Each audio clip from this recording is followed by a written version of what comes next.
Joining me now is Charles Chimombo, Director of Programs for World Vision Malawi, to unpack this development. Charles, thanks for joining us. Thank you. Thank you. Tell us about the Caregiver Program your organization is into. So, as you are all aware that in March 2020, when COVID hit, a lot of children in areas where we work could not have access to education. Schools were closed, and it was very difficult for these children to be able to access education. So at World Vision Malawi, working with the government, we devised a way or a strategy to be able to reach or to teach children right in their communities. So we had what we call caregivers home programming, where we trained caregivers and other volunteers and a few teachers to be able to reach out to children with literacy education in their homes.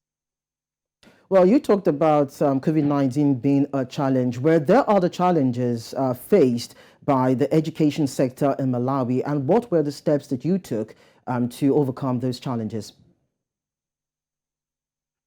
So, like I've just said, first of all, we trained parents so that they can reach out to their children. We also worked with volunteers to be able to support the parents as they are training their children in their homes.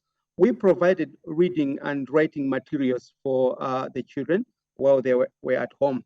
But we also leveraged the national efforts, the radio program, to make sure that children were organized in teams within the COVID measure, COVID strict measures, to be able to reach out to those students. But we also used technology to monitor what was happening in those homes. So with that initiative, we were able to reach out to 76,000 learners that were able to access education in their homes. But we were also able to reach out to 6,000 parents whose capacity has now been built to be able even to continue this commendable job even after COVID-19.